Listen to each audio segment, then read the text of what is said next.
Earth's ancient history is commonly perceived as being divided into distinct ages completely dominated by certain animal types. We'll be taking 10 giant mammal species from the Cenozoic, or Age of Mammals, and calculate their chances of survival in the Mesozoic, the Age of Dinosaurs. This episode tosses our fearless relatives into the Triassic Period, when the dinosaur empire began.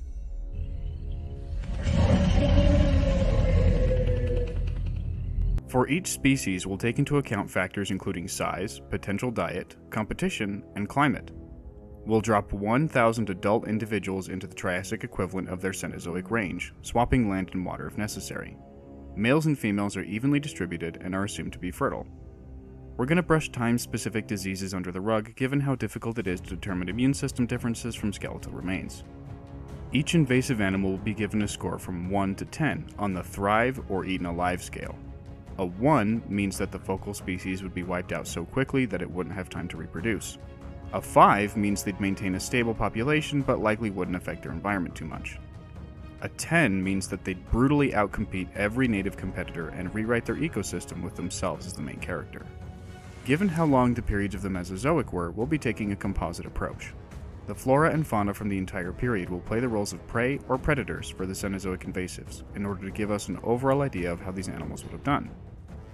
Geological positions of the continents, while not the focus of the simulation, will be viewed for the early, middle, and late Triassic for aesthetic purposes.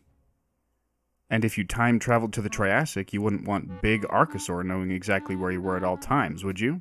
Are the Risukians stealing your cookies and stalking your internet search history?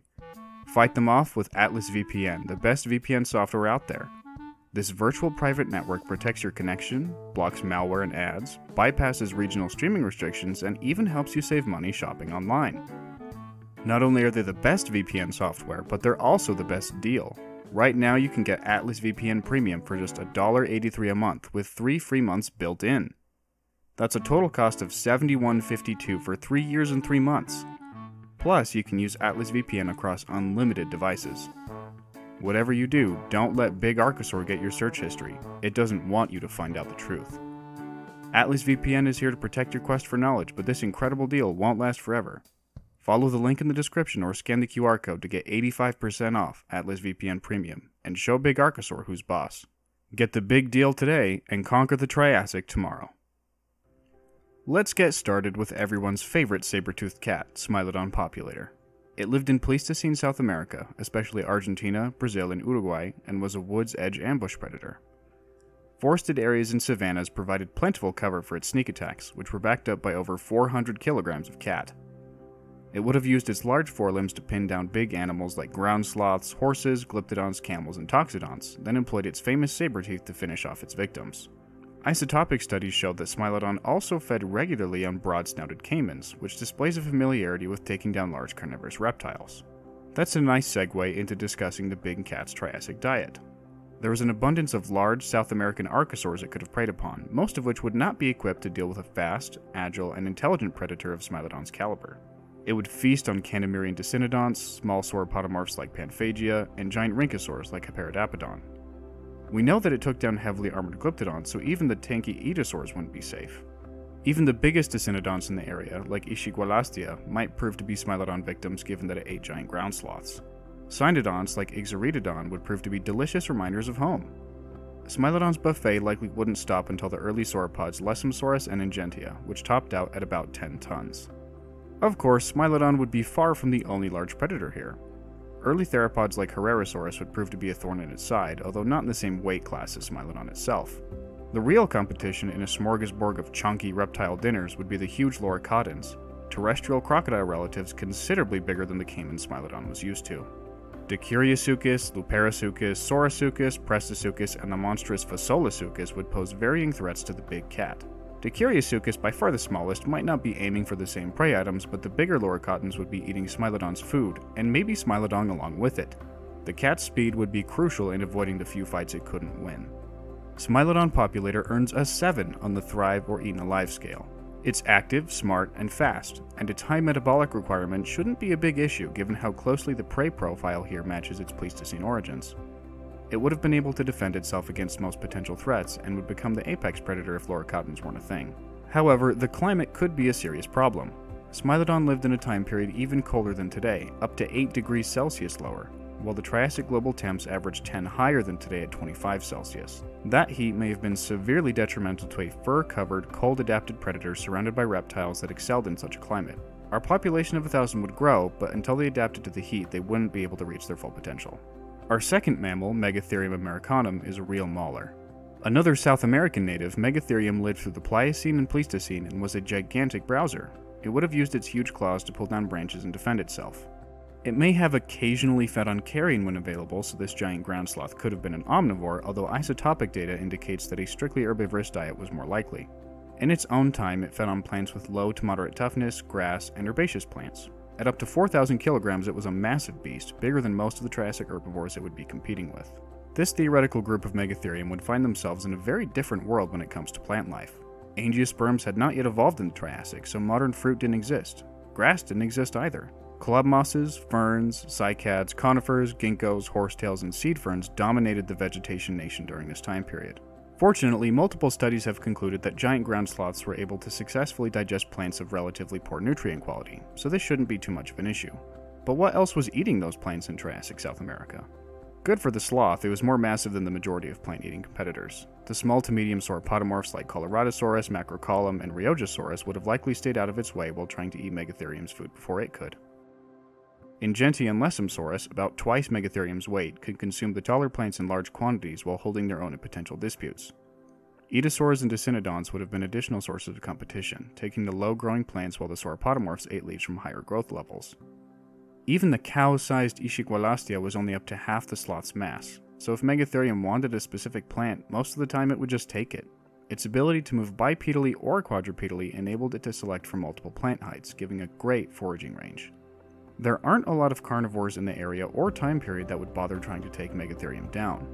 The biggest loricotans like Prehistoric and Physolopsuchus are still quite a bit smaller, and the sloth's claws would be a significant predation deterrent. We haven't found any phytosaurs in South America yet, so even ambushing from the water might not be a worry. It's possible that loricotans would go for young, injured, or old sloths, but for the most part, Megatherium wouldn't be a target. It may have also been relatively agile for its size according to analysis of its inner ear structure, comparable to armadillos and anteaters. That still isn't remotely agile in absolute terms, but it's the equivalent of ultra instinct for a sloth. Megatherium americanum joined Smilodon at a 7 on the Thrive or Eaten Alive scale. It shouldn't have too much difficulty adapting to the plant life, and it was big and well armed enough to avoid significant predation. The question of climate combined with abundant competition is what keeps it from climbing higher. Megatherium lived in the Pleistocene woodlands and grasslands, which were significantly colder than today and far colder than anything in the Triassic period. It has been speculatively reconstructed as a hairless sloth to make it less susceptible to overheating, but the massive increase in temperature would likely still be significant even if it did possess such adaptations. The population of 1,000 individuals wouldn't grow quickly, but they wouldn't die out. They may have been able to partially mitigate that disadvantage by digging tunnel systems, which would have cooled them down. Now for the biggest rhinoceros in history, Paraceratherium asiaticum. Dotting Eurasia and the Middle East during the Oligocene, Paraceratherium is considerably older than the two other mammals we've analyzed so far. It lived in arid scrublands and subtropical woodlands and would have moved from place to place in search of enough plant matter to sustain itself. It fed chiefly on soft leaves of the shrubs that dominated its environment. It was also massive, with average adults between 8 and 10 tons and the biggest pushing 17 tons. Plopping 1,000 of these bad boys into Triassic Kazakhstan would be like invading Helm's Deep with an army of Balrogs. They'd feast on the conifers and dipterodacea ferns abundant in the East Asian subprovince, wondering why everything was so dang green. With so much food, and no predators around nearly large enough to threaten them, the Paraceratherium herds would march across the face of the land like a living tide of rhino. Only the mountains would stop them from spreading across all of Pangaea. While the Triassic was still warmer than the Oligocene, the difference wasn't as striking when compared to the Pleistocene Ice Age. No real competitors have been discovered from the Triassic Middle East. Not very many Mesozoic fossils in general are known from that area, but as far as I'm aware, Paraceratherium was far bigger than any Triassic sauropodomorph in any part of the globe. If it spread into Poland, then Plateosaurus could prove to be a potential competitor, but it's still only a fraction of the size. Paraceratherium asiaticum earns an 8 on the Thrive or Eaten Alive scale. It was far too big for predators to deal with, was used to living in a humid subtropical climate that was relatively warm, and would likely become the dominant herbivore in its area. While modern rhinos are chiefly solitary animals, Paraceratherium filled an ecological niche more similar to elephants, and so may have exhibited gregariousness. Group behavior would stimulate development of herds as information centers, passing along generational knowledge and making it even more likely that this species as a whole would succeed in this strange new world. What keeps it from a higher score is the fact that it takes so long for rhinos to produce young, which would be in the size range for predators to take down. Our second predator of the day is Hyaenodon gigas, a Mongolian carnivore that's more closely related to pangolins than to actual hyenas. Another Oligocene animal, Hyaenodon gigas prowled the warm and wet subtropics of Mongolia and took down whatever it found, including leptictidians, rodents, lagomorphs, and even other carnivores. There's evidence for predation on North American nimravids by a smaller Hyaenodon species, and I'm sure that the much bigger Hyaenodon gigas wouldn't have frowned upon chomping down on fellow carnivores. At over 370 kilograms, it was likely the biggest predatory animal in its environment. What would the Triassic version of Mongolia offer it? The fossil record during that time period is fairly poor, but the surrounding deposits indicate that Hyaenodon could have preyed upon temnospondyl amphibians like Garothorax and Panthosaurus. Kyrgyzstan is host to the strange share of vipterids like Kyrgosaurus on top of the neodiapsid Longisquama. They'd be difficult to catch and wouldn't provide much of a meal, but they were likely options. Rhynchosaurus may also have been present. At least if there weren't very many good food options available, there weren't very many other predators we know of to compete with Hyaenodon. The Therocephalian Yaikazaugia and the Erythrosuchian Shansasaurus were both smaller, probably slower hunters, and may have been on the menu as well. The fact that these animals were present implies the existence of prey items big enough to sustain them, so I'm confident that Hyaenodon would have found enough food to at least stay stable. It did have a much higher metabolism than its competitors, however, so it would have needed to hunt far more frequently to survive. Hyaenodon gets a 6. It was a dangerous animal that could have overpowered its rivals in the area, and the climate was similar to what it was accustomed to, but its proportionally high need for resources in a strapped environment would prove a disadvantage. More research into Triassic Mongolia would probably bump its score higher, so the 6 is a conservative score. Our next invasive species is everyone's favorite megachonk, Perucetus colossus. This extraordinarily thick basilosaurid lived in the ocean off the coast of Peru about 20 million years ago, and made headlines in August 2023 for being the biggest animal to ever exist. The paper that described it gave a mass range of 85 to 340 metric tons, but subsequent analyses have indicated that it was on the low end of that range at 68 to 95 tons. Any analysis of its ecology is going to be speculative, since although the researchers know where the skull is, they haven't yet uncovered it due to a lack of funding. Based on the absurd bone density and width, it wouldn't have had the speed or agility to do much in the open ocean as a pursuit predator, so the authors suggest that it was likely a shallow space giant that crunched on crustaceans, mollusks, and other small animals. Happily for our oversized whale friend, crustaceans, mollusks, and other small animals were already around in the Triassic period, and Peru was still right next to the ocean. The water was warmer than today, so the blubber could have been an issue. But what about competition? Well, placoodonts may have been able to swim in and snatch up whatever Perucetus was after, but they lived on the other side of Pangaea, so probably not. I don't see these guys migrating that far to steal food from 1,000 giant balloons. The same goes for Nothosaurs. The Perucetus group would drift about happily in the shallows, eating shrimp, lobsters, and ammonites like popcorn. At least until the time period's biggest marine predators found them. Given recent studies on macropredatory ability and mass migration in giant ichthyosaurs, Perucetus likely would have ended up being a valuable food source for animals like Cenozoic, Himalayasaurus, and the Swiss tyrant. It was slow, massive, and far less agile than the sleek super predators that populated Triassic seas, and would be the perfect target. If the truly gigantic ichthyosaurs, the Lilstock monster and Aust colossus, turned out to be macropredatory as well, it'd all be over. Perucetus was not equipped to defend itself against fast, agile carnivores half its size, much less double it. Gestation time for whales is also very slow, so they likely wouldn't be able to replace themselves faster than the ichthyosaurs ate them. Perucetus would receive a score of 7, if it weren't for the ichthyosaurs who bring it down to a 3. Big boy, big snack. Megaloceros giganteus is our next mammalian representative. A moose-sized Pleistocene deer, this animal's range stretched all the way from Ireland to Russia. It ate herbs, shrubs, grasses, sedges, and sagebrush, filling the generalist grazer niche. Its range when it was alive shows that it was able to succeed in a wide variety of environments, which bodes well for its time in Pangaea. Megaloceros likely would have been fine diet-wise, eating the ferns, horsetails, and cycads that dominated the lower flora levels of the Triassic. There was some stiff competition in the area, however. European sauropodomorphs like Gracillosaurus, the massive Plateosaurus, and Schleithemia had Germany covered. Lysowicia was a gigantic descendant from Poland that could have outmuscled anything it wanted. Lystrosaurus was frickin' everywhere eating frickin' everything, and Etosaurus would be targeting low-growing plants as well. Megaloceros' height would prove to be an advantage here, since it would be able to pick from plants that range from ground level to above the height of a human. The prosauropods would prove to be its biggest rival since they had the same foraging flexibility. Large Rhizokians like the German Tyrannosaurus, the Russian Scotolosuchus, and the Polish Polanosuchus would have proven extremely dangerous, along with large theropods like Liliensternus. European phytosaurs like Nicrosaurus wouldn't have turned down a large prey animal like this drinking at a river, and Megaloceros didn't have experience dealing with semi-aquatic predators on that scale. However, males could have utilized their gigantic antlers for intimidation and possibly defense. Overall, Megaloceros giganteus gets a 6. It was adaptable in terms of range and diet, although the Triassic temperatures still would have been problematic. There were multiple competitors in its niche, and it wouldn't be prepared for giant land crocs, but as a fast and agile animal, it would be able to escape most predation attempts. A population of 1,000 Irish elk scattered across Eurasia would slowly grow without taking over, with plenty of powerful predators and similarly sized herbivores to keep it in check. How about the Columbian mammoth? Another Pleistocene staple that spread across North and Central America, this 9,000 kilogram beast ate just about any plants it could find. Based on dung analyses, we know that it chomped on grasses, sedges, oak, maple, and even pine needles. It was a browser, a grazer, and possibly a digger, using a combination of its trunk and powerful forelimbs to rip up and scuff up plants. A powerful chewing apparatus let it eat whatever vegetation it felt like at the moment. The ferns, horsetails, conifers, ginkgos, and other non-angiosperm plants would be a slight change of direction for it, but it would likely find enough to eat just fine. In Triassic North and Central America, there would not have been much competition that we know of. Issy was a small plesiosaurid from what is now Greenland, and there were plenty of etosaur species like Atomanosuchus and Calyptosuchus, but nothing rivaling the mammoth's bulk and versatility. I strongly doubt that any predators in the area, such as the 5-meter Poposaurus, would have dreamed of taking on such a massive, well-armed animal. Add on top of that the likelihood that these mammoths engaged in herding behavior, and they'd be virtually invincible in the Triassic. I award the Columbian mammoth an 8. Given its size, weaponry, generalist diet, and social patterns, this animal would definitely thrive as an adult. It doesn't get a perfect score for 2 reasons.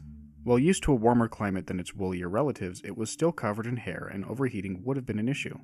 The second factor that prevents it from getting a higher score is what also plagued Paraceratherium: a very long gestation time in a world of R-selected reptilian predators and competitors. The young would be rare in the first place and take a long time to reach adulthood, still vulnerable to phytosaurs and other large predators like Postosuchus. 1,000 fully grown mammoths would be like a near unstoppable force of nature, carving their ecosystem into the shape they saw fit and spreading across the continent with impunity, but it would take a bit to get there. Now for Livyatan melvillei, everybody's favorite raptorial sperm whale.